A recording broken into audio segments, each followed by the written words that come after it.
Okay, dito na tayo sa harap ng People's Park of Davao City. So itong kinatatayuan natin na kalye is ito yung Pelayo Street. Tapos corner Illustre Street. Ayan. So dyan tayo galing naglalakad. Galing tayong Gaisano Grand Mall. Ayan, Pelayo Street. Tapos sa unahan naman ito, landmark ay Apo View Hotel. Ayan. Tapos likod lang din sa unahan lang ng konti niyan. Sa may Bonifacio Street corner, Pelayo Street ay ang ano din, no, Grand Mall. So diretso na tayo dito sa loob. Tingnan natin kung anong ganap dito. Ang tagal ko na rin hindi nakapunta sa lugar, ha. Hindi nakapamasyal dito. So check natin. So most important na info pala is ito, attention to the public strict inspection upon entry. So office of the following items. So mga bags and backpacks, you know.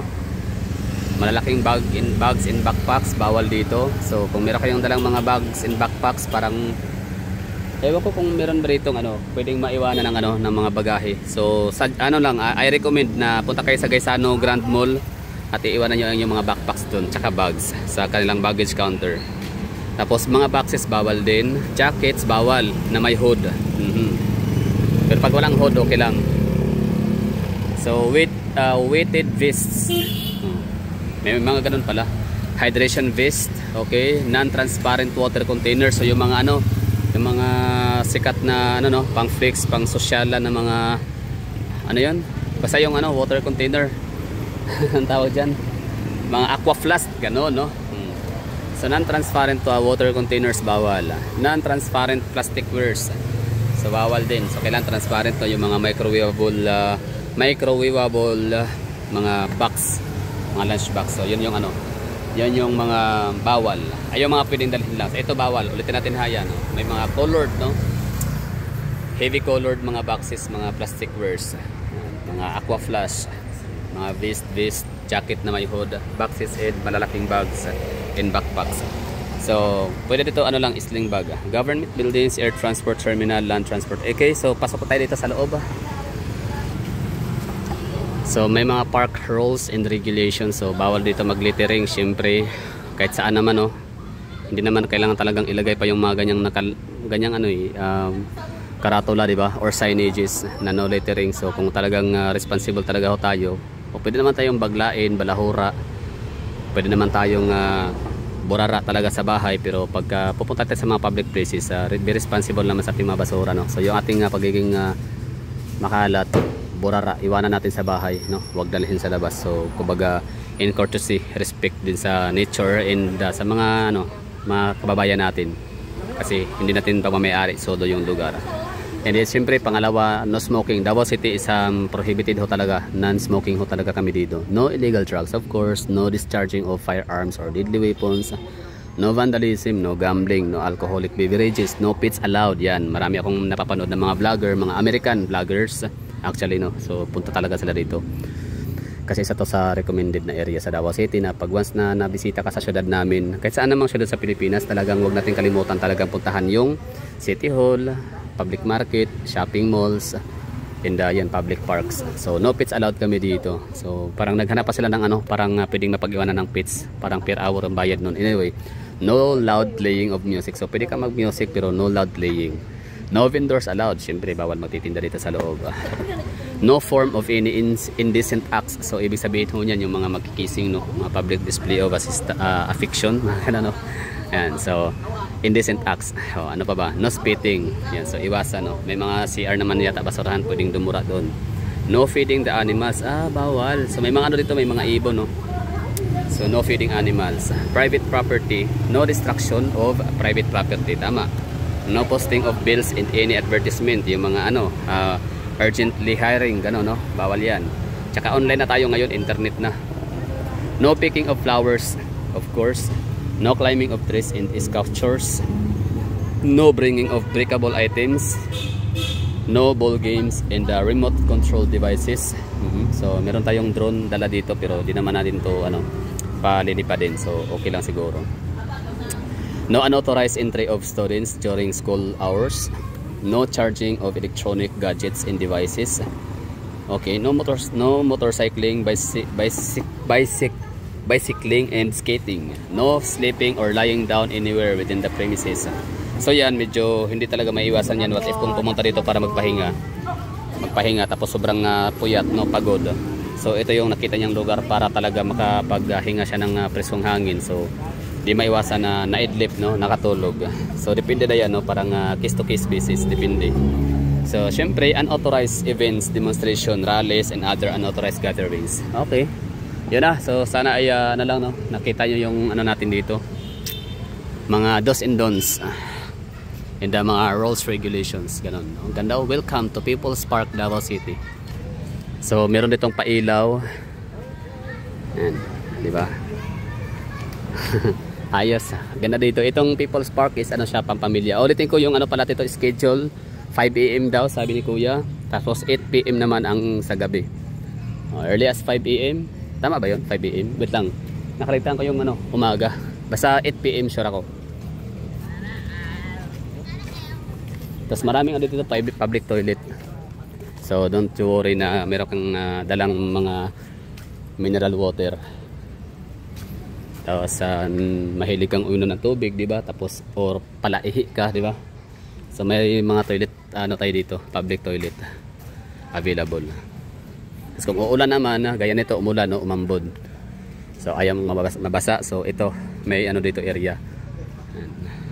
Merong tapos unahan naman, meron din doon, pwede ka rin doon sumilong doon sa parang office yata, information center. Okay.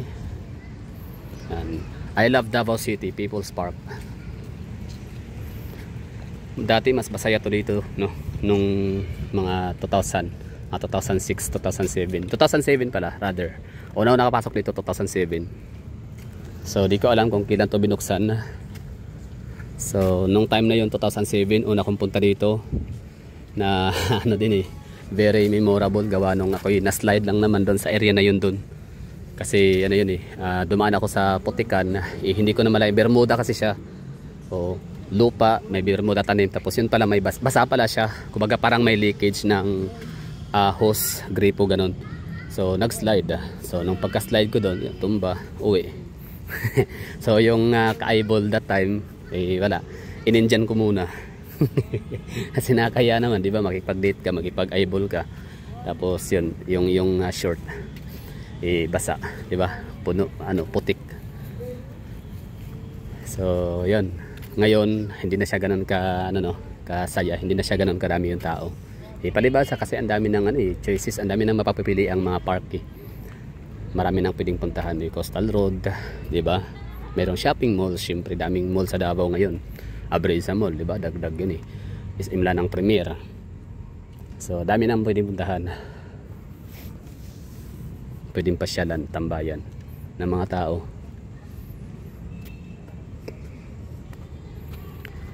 Ayun, so indecent acts, no, or any kinds of indecent acts bawal daw, pero may mga magjojowa dito, nagyayakapan. Pwede ba yun? Well, hindi naman siguro ano, no, hindi naman siguro yun makonsider as indecent. Ito lang yung ano ko, yan. How irresponsible naman ng ano, shout out sa nakaupo dito. Hoy, gawa nyo, oh. Di ba yan sabi ko, mga ano yan sila, mga balahura yan sila sa bahay pa lang nila. Tapos nakaligtaan nilang iwanan yung pagiging burara sa kanilang lugar, tahanan. At binitbit talaga dito sa public park. Meron naman sanang basurahan, no, available. Akyat tayo dito. So yung pa-fountain sa area, wala na. Hindi na natin makita. No more dancing fountain. Maybe waste of money. Hindi ko alam. Siguro marami pang ano. Minsan no, parang darating, parang may mga time din. Napapansin niyo ako pag ako yung nagpa-vlog. Parang minsan sinasabi ko na parang ako lang yung naghahanap ng excuse. Kasi kung waste of money, isipin na lang natin napakayaman ng Davao City, di ba? So in terms of GDP, we have the biggest GDP in the whole region of Visayas and Mindanao. So parang hindi naman siguro siya ganun ka waste of time, or waste of money, kung pagaganahin natin ulit tong dancing fountain natin dito sa People's Park. Kasi mayaman naman talaga ang Davao City, maraming pera. And pangalawa, deserve natin siguro mga Davaoenyo, no, na maibalik yung dating sigla ng People's Park. Ibig ko sabihin maibalik yung dating sigla nitong dancing fountain. Pero ganoon pa man, puro lang tayo talaga dito mga speculation. So wala talaga tayong exact information kung bakit na puro lang tayo mga speculation, mga assumptions, di ba? Puro lang tayo dito yun lang, observation, tapos bigay ng opinion. So hindi talaga tayo nakakuha ng legit information kung ano nga ba ang pinaka reason bakit. For example, yung mga tulay, di ba? Yung mural na yan, kung pwede pa lang, kung alam nyo, kung may pera na ako, mayaman na ako, milyonaryo, multi-millionaire or billionaire, talagang mag-i-sponsor ako, no? Mag-hire ako ng mga batang, mga talented, mag-drawing, painting. Tapos papaalam ko sa City Hall na kung okay lang na yung mga walls, mga tulay, di ba?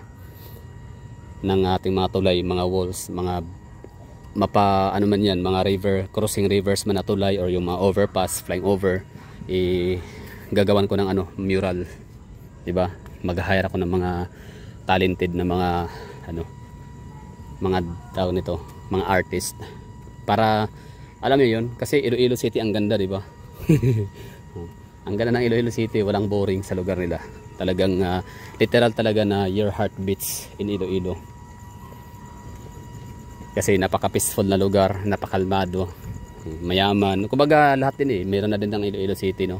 Gusto mo ng shopping malls, gusto mo ng nightlife, meron sila doon. Gusto mo rin ng parang gusto mo ng mother nature vibes talaga, no? Kalmado, napaka-peaceful, fresh air, ganda pa ng mga daan, ang ganda pa ng mga railings, tulay, no? Maganda pa yung kanilang mga esplanada. So hindi siya black and gray, hindi siya black and white, ganun, no? So very colorful ang Iloilo City. So talagang totoo yun yung kanilang slogan na your heart beats in Iloilo City. So sana hindi naman siguro masama, no, kung gayahin. Wala naman siguro problema manggaya tayo sa sa estilo ng ibang syudad. Kung ito rin naman ay beneficiary din naman ang mga residente natin, ating mga constituents, ang ating mga constituents, no? Ating mamamayan. Anyway, so yun lang tayo dito, no? Tapos na, we're done. At balik tayo sa natin, labas ulit tayo dito, we're done. At gabi na rin, magpapahinga na tayo. So itong park na to dito, isa na siya, no? Ang dami niyang siniserve na mga purposes, or dami niyang mga purposes, dami niyang mapagagamitan, no? So pwede kayo dito tumambay sa araw, pwede kang magpalamig kasi nasa ilalim ka ng mga punong kahoy, no? So in the heart of the city, kahit hindi man ganun ka init yung lugar natin, ibig sabihin hindi man siya polluted, still mainit pa rin, no? Kasi downtown area, heart of the city. So gusto nyo pa rin talaga maka-experience ng medyo kalmadong preskong hangin. So dito kayo sa People's Park kasi ang daming punong kahoy. So sapat na siguro yung binibigay nila sa ating oxygen para makapag-refresh pag-araw. Tapos yun na nga, pangalawa, pwede kayo gagawa ng dito mga recreational activities. Yun na nga, may mga napo-push up, jogging, walking. Tapos yung iba naman ay tumatambay, banding, di ba? Nagdi-date. Marami, no? Maraming mga dito. It serves a lot of purposes. Basta wag lang kalimutan yung flash natin kanina na mga rules and regulations, mga do's and don'ts. So I don't know kung pwede tayo mag-exit dito. Parang wala mang naglabas, parang walang lumalabas, no? Baka hindi pwede, baka doon na lang yung exit talaga, exclusive na exit and entrance. What do you think? O baka wala lang talagang dumadaan dyan, kaya wala tayong nakikita. So wala pang may ganang lumabas. Si ma'am, parang palabas si ma'am. Anyway, pasukin natin dito. Anong meron? Information desk. Ayan na, information disc lang, no? Tapos sa unahan dyan may mga larawan ng mga sinaunang Davao-Inyo.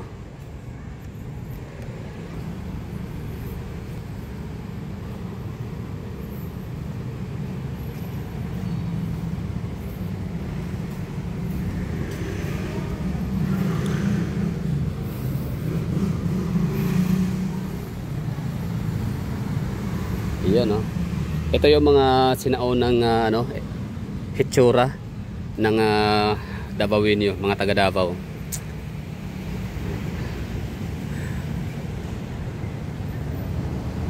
Diba? So bago pa nagkaroon ng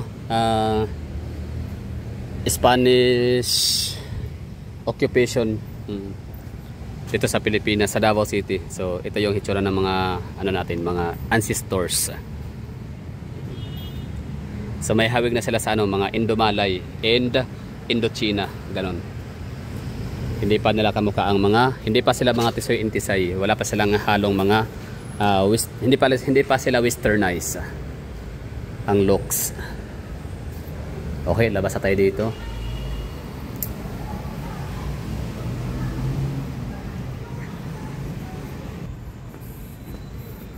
Okay, uwian na.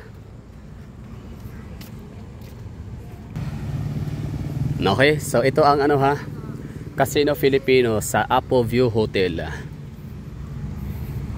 Masarap ang buffet dito, 799 pesos pag weekdays, pag weekends naman ay 899. Masarap. Oh. Okay. Tapos anong gusto niyo, puntahan natin yung Big Bang Food Park para makita natin ang itsura. Pero parang wala nang oras, no?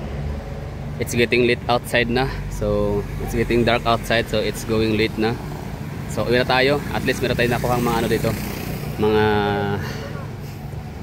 nai-update, no, nai-vlog dito sa lugar. So, yun na nga, nakapag tayo, San Pedro, Quirino, Ilustre. Tapos sa Kapagaysano Grand Mall. Tapos dito, People's Park of Davao. Tapos doon sa dinimolish na area. So, maraming thank you sa mga nanonood. I have to say bye-bye and ingat.